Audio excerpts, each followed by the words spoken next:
તો hello friends, welcome to KU classes. આપણે friends ગયા લેક્ચરમાં બીજાણુધારી પ્રોટોઝોન સુધી તો પતાવી દીધું હતું. જો તમે એ વિડીયો ના જોયો હોય તો જોઈ લેજો હવે, કારણ કે ત્યાં બીજું ચેપ્ટરમાં બીજાણુધારી પ્રોટોઝોન સુધી તો ચાલી જ ગયું છે. તો હવે આજે ચાલવાનું છે ફૂગ સૃષ્ટિ. તો ચાલો જોઈએ કે ફૂગ સૃષ્ટિમાં શું આપેલું છે. ફૂગ એ વિષમપોષી સજીવોની આગવી રચના છે. આ વિષમપોષી સજીવો એટલે કે જે પોતાના ખોરાક માટે બીજા પર આધાર રાખે તે એની આગવી રચના છે. એકકોષીય ફૂગ જે છે યીસ્ટ, તેનો ઉપયોગ બ્રેડ કે જવનો દારૂ બનાવવામાં થાય છે. જ્યારે કેટલીક ફૂગ એ પ્રાણીઓ અને વનસ્પતિઓમાં રોગો ઉત્પન્ન કરે છે. ઉદાહરણ આપ્યું છે અહીંયા પક્ષીના ફૂગ. પક્ષીના ફૂગ દ્વારા ઘઉંમાં ગેરુ નામનો રોગ થાય છે. તેવી જ રીતે કેટલીક ફૂગ પ્રતિજૈવિક દ્રવ્યોના સ્ત્રોત તરીકે છે. ઉદાહરણ આપ્યું છે પેનેસિલિયમ. પછી આપ્યું છે કે ફૂગ એ હૂંફાળી અને ભેજવાળી જગ્યાએ વિકાસ પામવાનું પસંદ કરે છે. હૂંફાળી અને ભેજવાળી જગ્યાએ વિકાસ પામવાનું પસંદ કરે છે. પછી આવે છે કે કવકસૂત્ર, કવકજાળ, બહુકોષ કેન્દ્રીય કવકસૂત્ર. આ બધું એનસીઆરટીમાં વ્યાખ્યા રીતે નથી આપ્યું, પણ અમે અહીંયા વ્યાખ્યાની જેમ લખ્યું છે કારણ કે તમને સરળ પડે. તો જોઈએ કે કવકસૂત્ર કે અથવા કવક તંતુ કોને કહેવાય. જે ફૂગનો દેહ લાંબા પાતળા સૂતરના તાંતણા જેવી રચનાઓ ધરાવે તેને કવકસૂત્ર કહે છે. ફરીથી, ફૂગનો દેહ લાંબા પાતળા સૂતરના તાંતણા જેવી રચનાઓ ધરાવે તેને કવકસૂત્ર અથવા કવક તંતુ કહે છે. પછી આવે છે કવકજાળ. કવકજાળ કોને કહેવાય. કવકસૂત્રની જાળી જેવી રચનાને કવકસૂત્રની જાળી જેવી રચનાને કવકજાળ કહેવાય. બહુકોષ કેન્દ્રીય કવકસૂત્ર કોને કહેવાય. કેટલાક કવકસૂત્ર બહુકોષ કેન્દ્રીય કોષરસ ભરેલી સળંગ નળાકાર નળી જેવી રચના ધરાવે તેને કહેવાય બહુકોષ કેન્દ્રીય કવકસૂત્ર. કેટલાક કવકસૂત્ર બહુકોષ કેન્દ્રીય કોષરસ ભરેલી સળંગ નળાકાર નળી જેવી રચના ધરાવે તેને બહુકોષ કેન્દ્રીય કવકસૂત્ર કહેવાય. હવે આવે છે કે કેટલીક ફૂગ તેમના કોષરસમાં કવકસૂત્રમાં કેટલીક ફૂગ તેમના કવકસૂત્રમાં આડા પડદા કે ત્રાંસી દિવાલો ધરાવે છે. પછી આવે છે કે ફૂગની કોષ દિવાલ એક કાઇટિન અને પોલિસેકેરાઇડથી સંગઠિત હોય છે. આ આઈએમપી લાઇન છે. કેટલીક ફૂગની કોષ દિવાલ કાઇટિન અને પોલિસેકેરાઇડથી સંગઠિત હોય છે, જેને ફંગસ સેલ્યુલોઝ કહે છે. આ નીટ માટે ખૂબ જ અગત્યની લાઇન છે, તો ધ્યાનથી. અવખંડન, ભાજન અને કલિકા સર્જન દ્વારા વાનસ્પતિક પ્રજનન કરે છે ફૂગ. પછી કણી બીજાણુઓ ચલબીજાણુઓ દ્વારા અલિંગી પ્રજનન કરે છે, જ્યારે અનબીજાણુઓ ધાની બીજાણુઓ અને પ્રકરણી બીજાણુઓ દ્વારા લિંગી પ્રજનન કરે છે. આ 3 લાઈન વાંચીને ખાલી યાદ રાખો. આમાં પૂછી શકે કે કોના દ્વારા અલિંગી પ્રજનન કરે છે. તો હવે કણી બીજાણુઓ અને ચલબીજાણુઓ કોના દ્વારા લિંગી પ્રજનન કરે છે. અનબીજાણુઓ, ધાની બીજાણુઓ અને પ્રકરણી બીજાણુઓ. તો હવે આવે છે કે લિંગી ચક્રમાં 3 તબક્કાઓ સમાવેશિત છે. જીવરસ સંયુગ્મન, કોષકેન્દ્ર સંયુગ્મન અને અર્ધીકરણ. આ 3 ક્રમ છે ને એ ક્રમમાં જ યાદ રાખવા કે પહેલું આવે છે જીવરસ સંયુગ્મન, ત્યારબાદ આવે છે કોષકેન્દ્ર સંયુગ્મન અને ત્યારબાદ આવે છે અર્ધીકરણ. આ 3ને ક્રમમાં જ યાદ રાખવાના ફ્રેન્ડ્સ. ઓકે. પછી આપ્યું છે એનસીઆરટીમાં કે દ્વિકોષ કેન્દ્રીય અવસ્થા. દ્વિકોષ કેન્દ્રીય અવસ્થા એટલે શું કે આ બે જન્યુ આવ્યા, જન્યુ જોડાયા, પણ જન્યુના કોષ કેન્દ્રો તો અલગ જ રહ્યા, એ જોડાયા નહીં. એન અલગ જ રહ્યા, 2n ના થઈ ગયા ડાયરેક્ટલી, તો એને દ્વિકોષ કેન્દ્રીય અવસ્થા કહેવાય. અહીંયા 2 કોષ કેન્દ્રો છે એટલે એને દ્વિકોષ કેન્દ્રીય અવસ્થા કહેવાય. અને પછી આગળ જઈને 2n બની જ જાય છે, ખાલી આ તો એની મધ્યસ્થી અવસ્થા છે. અને એવું શેમાં જોવા મળે, માત્ર બેસિડોમાઇસેટિસ અને આસ્કોમાઇસેટિસમાં જ જોવા મળે દ્વિકોષ કેન્દ્રીય અવસ્થા. પછી આવે છે કે કવકજાળની બાહ્યાકાર રચના, બીજાણુ નિર્માણનો પ્રકાર અને ફળકાઓના નિર્માણના આધારે ફૂગ સૃષ્ટિને વિવિધ વર્ગોમાં વિભાજિત કરવામાં આવી છે. કયાના આધારે કવકજાળની બાહ્યાકાર રચના, બીજાણુ નિર્માણનો પ્રકાર અને ફળકાઓના નિર્માણના આધારે. ધ્યાન રાખજો ફ્રેન્ડ્સ, આમાં પોષણનો પ્રકાર નથી આપેલો. પોષણનો પ્રકારવાળો ક્વેશ્ચન નીટ 2024માં પૂછાયેલો છે કે ફૂગને શેના દ્વારા વિભાજિત કરવામાં આવતી નથી. પોષણનો પ્રકાર દ્વારા વિભાજિત કરવામાં આવતી નથી. તેને ફક્ત કવકજાળની બાહ્યાકાર રચના, બીજાણુ નિર્માણનો પ્રકાર અને ફળકાઓના નિર્માણના આધારે જ વર્ગીકૃત કરવામાં આવે છે. હવે એનો પહેલો પ્રકાર છે ફાઇકોમાઇસેટિસ. તો જોઈએ ફ્રેન્ડ્સ, ફાઇકોમાઇસેટિસ. તેમના નિવાસસ્થાન કયા કયા છે? જલજ, પછી ભીના અને ભેજયુક્ત વિસ્તારોમાં સડતા લાકડાઓ પર કે અવિકલ્પી પરોપજીવી તરીકે વનસ્પતિઓ પર. ધ્યાનથી ફ્રેન્ડ્સ, જલજ કે ભીના અને ભેજયુક્ત વિસ્તારોમાં સડતા લાકડાઓ પર કે અવિકલ્પી પરોપજીવી તરીકે વનસ્પતિઓ પર. તેમની કવકજાળ કઈ હોય છે? પડદાવિહીન અને બહુકોષ કેન્દ્રીય. આ પડદાવિહીન અને બહુકોષ કેન્દ્રીય કવકજાળ માત્ર ફાઇકોમાઇસેટિસમાં જ આવે છે, તો એનું ધ્યાન રાખવું. પડદાવિહીન અને બહુકોષ કેન્દ્રીય કવકજાળ છે ફાઇકોમાઇસેટિસમાં. હવે આવે છે કે અલિંગી પ્રજનન કેવી રીતે કરે છે? અલિંગી પ્રજનન એ ચલ બીજાણુઓ દ્વારા કે અચલ બીજાણુઓ દ્વારા કરે છે. આ બીજાણુઓ બીજાણુધાનીમાં અંતરજાત રીતે ઉત્પન્ન થાય છે. અલિંગી બીજાણુઓ કેવી રીતે ઉત્પન્ન થાય છે? અંતરજાત રીતે ઉત્પન્ન થાય છે. પછી એના ઉદાહરણ આપેલા છે કે મ્યુકર, રાઇઝોપસ અને આલ્બ્યુગો. કયા કયા ફ્રેન્ડ્સ? મ્યુકર, રાઇઝોપસ અને આલ્બ્યુગો. ઉદાહરણ તો ખાસ યાદ રાખવાના. આ નીટ અને બોર્ડ બંને માટે આઈએમપી. ઉદાહરણ તો જે ચેપ્ટરમાં આપેલા હોય ને એ બધા ખાસ યાદ રાખી જ લેવા. પછી આવે છે આસ્કોમાઇસેટિસ. તો આસ્કોમાઇસેટિસના સભ્યો કોથળીમય ફૂગ તરીકે જાણીતા છે. એટલે આસ્કોમાઇસેટિસને કોથળીમય ફૂગ તરીકે પણ લખી શકાય. પછી એના સભ્યો એ મુખ્યત્વે બહુકોષીય એટલે કે પેનિસિલિયમ અને ભાગ્યે જ એકકોષીય હોય છે એટલે કે યીસ્ટ. એના સભ્યો બહુકોષીય પણ હોય છે અને એકકોષીય પણ હોય છે. બહુકોષીય એટલે કે પેનિસિલિયમ અને એકકોષીય એટલે કે યીસ્ટ. પછી તેના સભ્યો મૃતોપજીવીઓ, પરોપજીવીઓ, વિઘટકો કે છાણભક્ષીઓ છે. કેવા છે? મૃતોપજીવીઓ, પરોપજીવીઓ, વિઘટકો કે છાણભક્ષીઓ છે. એટલે સ્વયંપોષી નથી, એ યાદ રાખવું. કારણ કે ફૂગ તો એ વિષમપોષી સજીવોની આગવી રચના છે એટલે. પછી એની કવકજાળ કેવી હોય છે? શાખિત અને પડદાયુક્ત. આગળ શું આવ્યું હતું ફાઇકોમાઇસેટિસમાં? કવકજાળ કેવી હતી? અશાખિત અને બહુકોષ કેન્દ્રીય હતી. અને આમાં આવી શાખિત અને પડદાયુક્ત. આગળ જોઈ લઈએ કેવી કવકજાળ હતી. પડદાવિહીન અને બહુકોષ કેન્દ્રીય, જ્યારે આમાં પડદાયુક્ત અને શાખિત છે. પછી અલિંગી પ્રજનન કેવી રીતે કરે છે?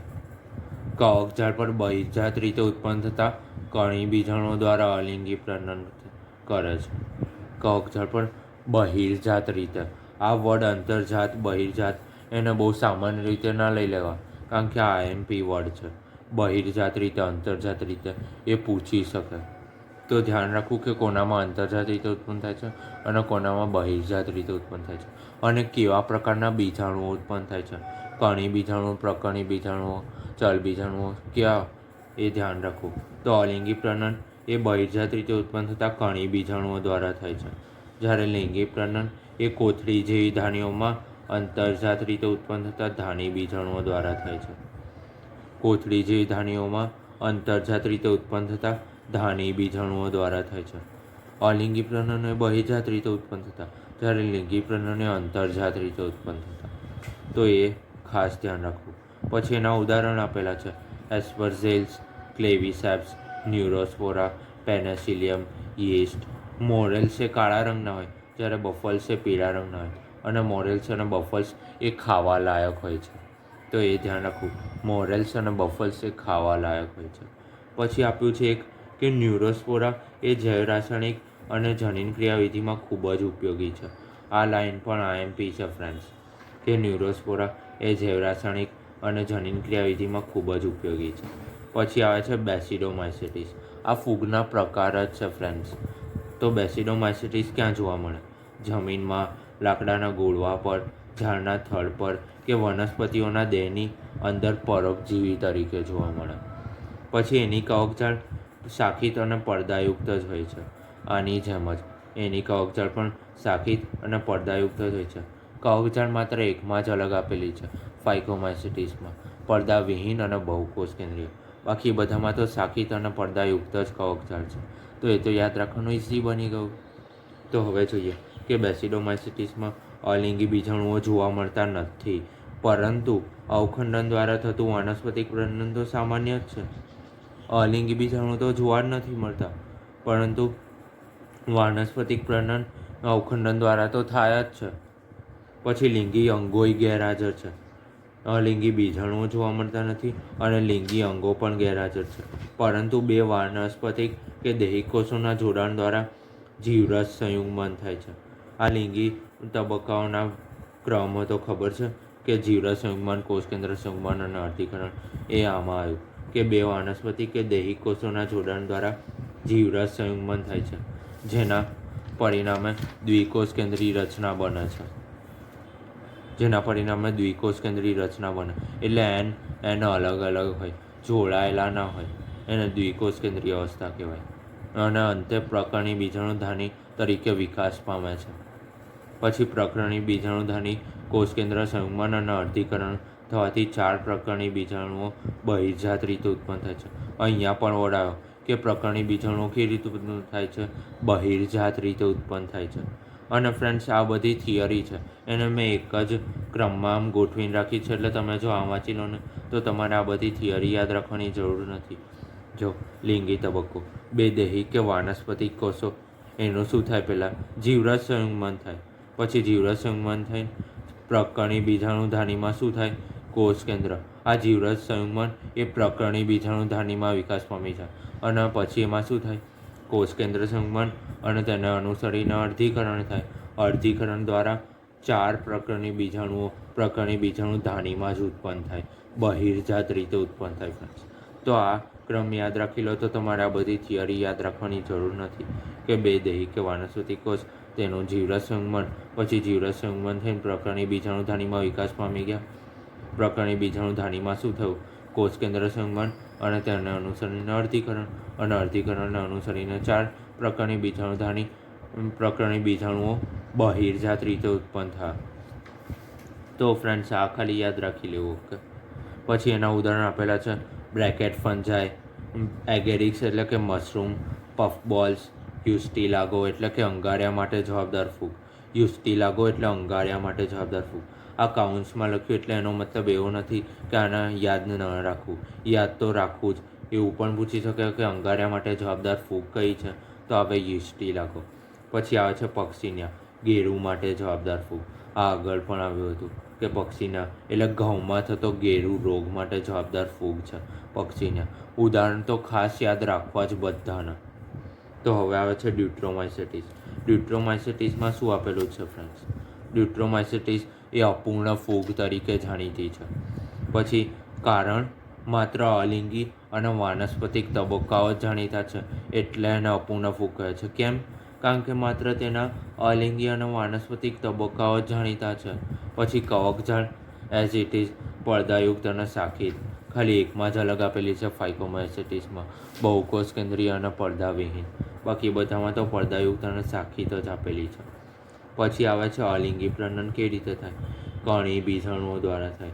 જો ફ્રેન્ડ્સ, આમાં અંતર્જાત કે બહિર્જાત કંઈ નથી આપેલું, ખાલી એવું આપેલું છે કે કણી બીજાણુઓ દ્વારા થાય છે. કેટલાક સભ્યો મૃતોપજીવી કે પરોપજીવીઓ છે. હા, એ તો છે જ, કારણ કે એ તો વિષમપોષી સજીવોની આગવી રચના છે, તો મૃતોપજીવી કે પરોપજીવી છે. પછી તેમાંના મોટાભાગના નકામા પદાર્થોનું વિઘટન કરતા વિઘટકો અને ખનિજોના ચક્રીયકરણમાં મદદરૂપ છે. આ લાઈન આઈએમપી છે કે તેમાંના મોટાભાગના નકામા પદાર્થોનું વિઘટન કરતા વિઘટકો છે અને ખનિજોના ચક્રીયકરણમાં મદદરૂપ થાય છે. આ લાઈન પૂછાઈ શકે કે ખનિજોના ચક્રીયકરણમાં કઈ ફૂગ મદદરૂપ થાય છે? તો આવે ડ્યુટ્રોમાઇસેટિસ. એટલે અપૂર્ણ ફૂગ પણ ઓપ્શન આપેલો હોય તો ફ્રેન્ડ્સ ધ્યાન રાખજો. એના ઉદાહરણ આપેલા છે ઓલ્ટરનેરિયા, કોલિડોટ્રાઇકમ અને ટ્રાઇકોડમાં. ઓલ્ટરનેરિયા, કોલિડોટ્રાઇકમ અને ટ્રાઇકોડમાં. આ ઉદાહરણ છે ને, એવું હોય ને તો 5-6 વાર લખીને યાદ રાખી લેવા, કારણ કે ઉદાહરણ એ આઈએમપી હોય છે. પછી આવે છે 5 સૃષ્ટિ વર્ગીકરણ પદ્ધતિમાં વાયરસ, વિરોઇડ્સ, પ્રાયન્સ જેવા અકોષીય સજીવો, જ્યારે લાઇકેન્સનો ઉલ્લેખ નથી. કોનો ઉલ્લેખ નથી 5 સૃષ્ટિ વર્ગીકરણમાં? વાયરસ, વિરોઇડ્સ, પ્રાયન્સ જેવા અકોષીય સજીવો અને લાઇકેન્સનો ઉલ્લેખ જ નથી. 5 સૃષ્ટિ વર્ગીકરણમાં તો માત્ર કોનો સમાવેશ કરે તો મોનેરા, પ્રોટિસ્ટા, ફૂગ, વનસ્પતિ સૃષ્ટિ અને પ્રાણી સૃષ્ટિ. પણ આ વાયરસ વિરોઇડ્સને એ બધાનો તો સમાવેશ જ નહોતો કર્યો. તો એની ઉલ્લેખ અહીંયા આપેલો છે, એનસીઆરટીમાં પણ આપેલો જ છે. વાયરસ એ શું છે? અકોષીય સજીવો છે જે કોષોની બહાર નિષ્ક્રિય સ્ફટિકમય રચના ધરાવવાથી જ વર્ગીકૃત કરવામાં આવ્યા છે. એ કેવા સજીવો છે? અકોષીય સજીવ છે, એટલે કોષ નથી ધરાવતા અકોષીય સજીવો છે જે જીવંત કોષોની બહાર નિષ્ક્રિય સ્ફટિકમય રચના ધરાવવાથી જ વર્ગીકૃત કરી શકાય છે. પછી ફ્રેન્ડ્સ, વાયરસને લોકોએ અલગ અલગ નામ આપ્યા વૈજ્ઞાનિકોએ. તો પહેલાં આવે છે પાસ્ચર નામના વૈજ્ઞાનિક. એમણે શું કહ્યું? એમણે વાયરસ નામનો અર્થ વિષ કે ઝેરી રસાયણ તરીકે આપ્યો. પાસ્ચરે વાયરસ નામનો અર્થ વિષ કે ઝેરી રસાયણ તરીકે આપ્યો. આ વૈજ્ઞાનિકોના નામ અને તેમણે શું કહ્યું તે પણ યાદ રાખવું ખૂબ જ અગત્યનું છે, કારણ કે જો માર્ક જોતા હોય તો યાદ રાખવું જ પડશે.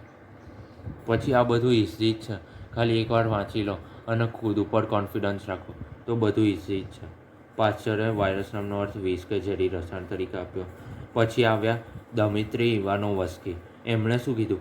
કેટલાક સૂક્ષ્મજીવોને તમાકુના કિરમિર રોગ એટલે મોઝેઇક ડિસીઝ ઓફ ટોબેકો. તમાકુના કિરમિર રોગ એટલે મોઝેઇક ડિસીઝ ઓફ ટોબેકોના રોગકારકો તરીકે ઓળખાવ્યા કેટલાક સૂક્ષ્મજીવોને.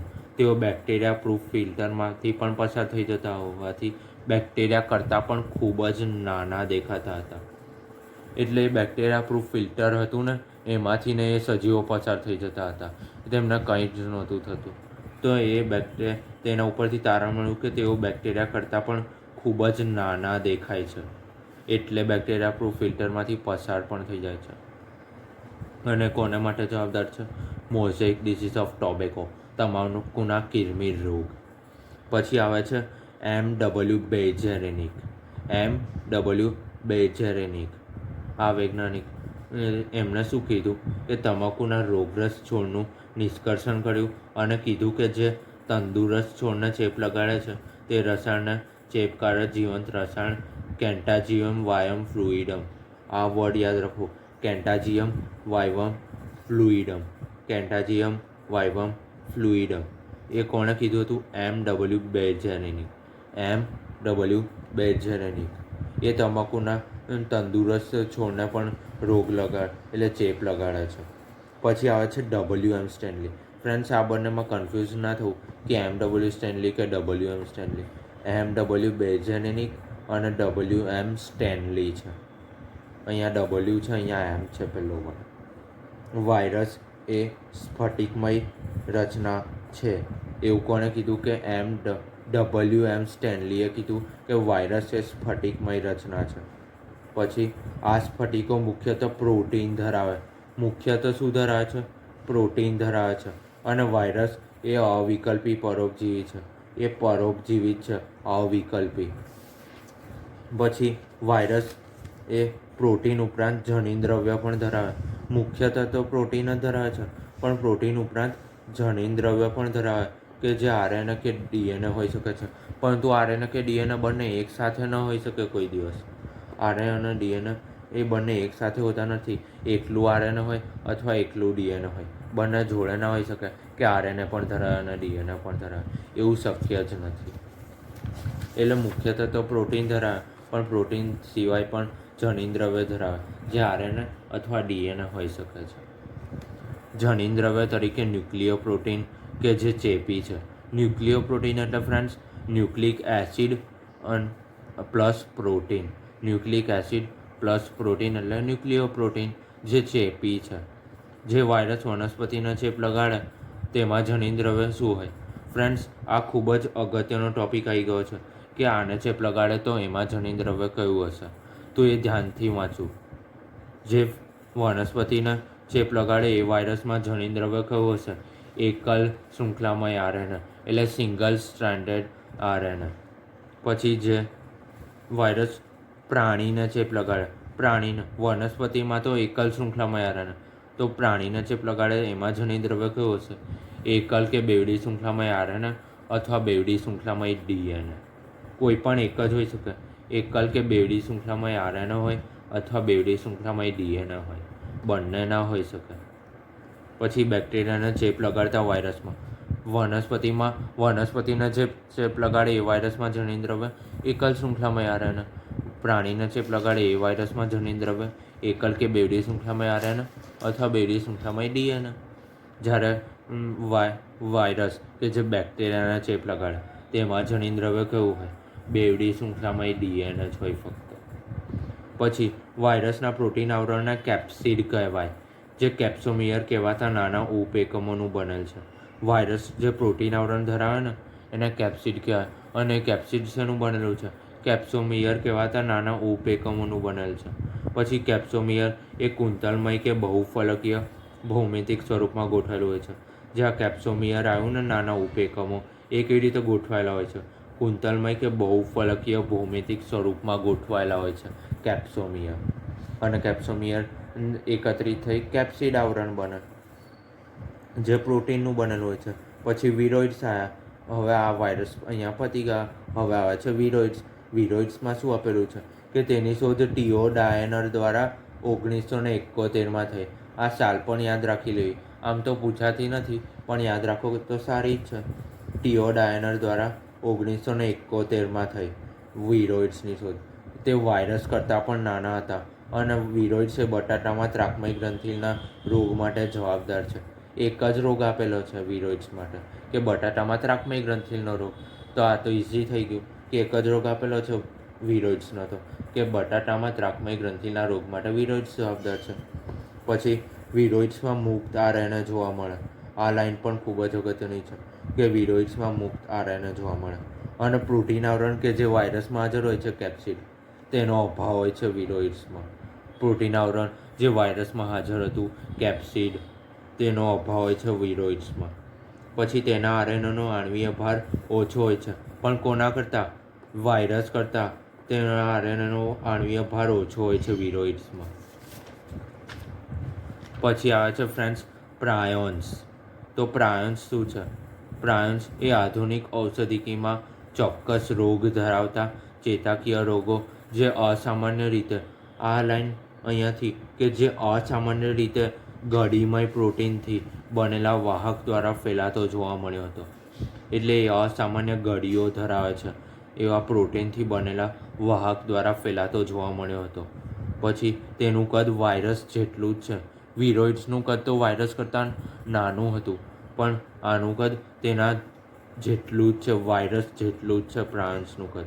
અને પ્રાયોન્સ દ્વારા થતા સૌથી નોંધપાત્ર રોગો: બોવાઇન સ્પોન્જીફોર્મ એન્સેફેલોપેથી. બોવાઇન સ્પોન્જીફોર્મ એન્સેફેલોપેથી એટલે BSE. પછી આ યાદ રાખવું કે પ્રાયોન્સ દ્વારા થતા સૌથી નોંધપાત્ર રોગ કયા છે? બોવાઇન સ્પોન્જીફોર્મ એન્સેફેલોપેથી. બોવાઇન સ્પોન્જીફોર્મ એન્સેફેલોપેથી. આવી રીતે 3 થી 4 વાર તમે બોલી દો ને તો તમને યાદ રહી જાય. અને એનું શોર્ટ ફોર્મ એ યાદ રાખી લો, BSE. તો બોવાઇન સ્પોન્જીફોર્મ એન્સેફેલોપેથી. બોવાઇન સ્પોન્જીફોર્મ એન્સેફેલોપેથી. પછી આવે છે કે જે સામાન્ય રીતે પશુઓમાં મેડકાઉ ડિસીઝ અને પ્રાણીઓ એટલે કે મનુષ્યોમાં CR જેકોબ ડિસીઝ તરીકે ઓળખાય છે. કોના તરીકે?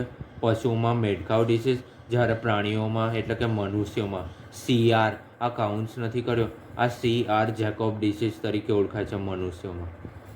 પછી લાઇકેન્સ. લીલ અને ફૂગનો પરસ્પર ઉપયોગી સહવાસ છે. લીલ અને ફૂગનો પરસ્પર ઉપયોગી સહવાસ છે લાઇકેન્સ. પછી લીલના ઘટકોને ફાઇકોબાયોન્ટ કહે છે, જ્યારે ફૂગના ઘટકોને માઇકોબાયોન્ટ કહે છે. ફ્રેન્ડ્સ, આની એક ટ્રીક પણ બનાવેલી છે જેનાથી યાદ રાખી શકાય કે લીલને કઈ રીતે યાદ રાખવું કે એને ફાઇકોબાયોન્ટ કહે છે. આ લીફાફા એવું તો સાંભળ્યું છે જેને પત્ર કહેવાય. તો લી ઉપરથી લઈ લે, લીલ એ ફાઇકોબાયોન્ટ છે. તો પેલું તો ઓટોમેટિક કહ્યું ને કે ફૂગ એ તો માઇકોબાયોન્ટ છે. લીલ એટલે લીફાફા, લીફા એટલે લીલ એ ફાઇકોબાયોન્ટ, જ્યારે ફૂગ એ માઇકોબાયોન્ટ કહે છે. પછી લીલ તો તમને બધાને ખબર જ છે કે સ્વયંપોષી હોય છે, જ્યારે ફૂગ એ વિષમપોષી હોય છે. પછી લીલ એ ફૂગ માટે ખોરાક તૈયાર કરે, કારણ કે લીલ એ સ્વયંપોષી છે તો એ તો ખોરાક જ તૈયાર કરશે ને. પછી ફૂગ એ લીલ માટે આશ્રય, શોષિત પોષક દ્રવ્યો અને પાણી પૂરું પાડે. લીલ એ ખોરાક તૈયાર કરે તો ફૂગ એ લીલ માટે આશ્રય, શોષિત પોષક દ્રવ્યો અને પાણી પૂરું પાડે. જ્યારે ખૂબ જ સારા પ્રદૂષણ સૂચકો છે. કોણ? લાઇકેન્સ. લાઇકેન્સ એ ખૂબ જ સારા પ્રદૂષણ સૂચકો છે, કારણ તેઓ પ્રદૂષિત વિસ્તારમાં જ વિકાસ જ પામતા નથી. તેઓ ખૂબ જ સારા પ્રદૂષણ સૂચકો છે, એટલે પ્રદૂષણ વિસ્તારમાં જોવા મળતા નથી. એટલે જ્યાં પ્રદૂષિત વિસ્તાર હોય ત્યાં તો લાઇકેન્સ જોવા જ નહીં મળે, એટલે દર્શાવી દે છે કે તે પ્રદૂષિત વિસ્તાર છે. એટલે ખૂબ જ સારા પ્રદૂષણ સૂચકો છે. તો ફ્રેન્ડ્સ, અહીંયા બીજું ચેપ્ટર જૈવિક વર્ગીકરણ એ પૂરું થાય છે. અને જો તમારે આની નોટ્સ જોતી હોય તો અમે ડિસ્ક્રિપ્શનમાં આની લિંક મૂકી દઈશ. ટેલિગ્રામ ચેનલની લિંક મૂકીશું, એમાં અમે આ નોટ્સના ફોટા અપલોડ કરી દઈશું. તો તમારે નોટ્સ જોતી હોય તો ટેલિગ્રામ ચેનલ જોઈન કરી લેજો. તેનું નામ છે KU ક્લાસીસ. અને જો તમને આ વિડીયો હેલ્પફુલ થતો હોય તો તમે આ વિડીયોને લાઇક કરજો, તમારા ફ્રેન્ડ્સને શેર પણ કરજો જે 11-12 કે નીટ માટે પ્રિપેરેશન કરતા હોય. તો ફ્રેન્ડ્સ, તમને આ વિડીયો સારો લાગ્યો હોય તો સબસ્ક્રાઈબ પણ કરી દેજો.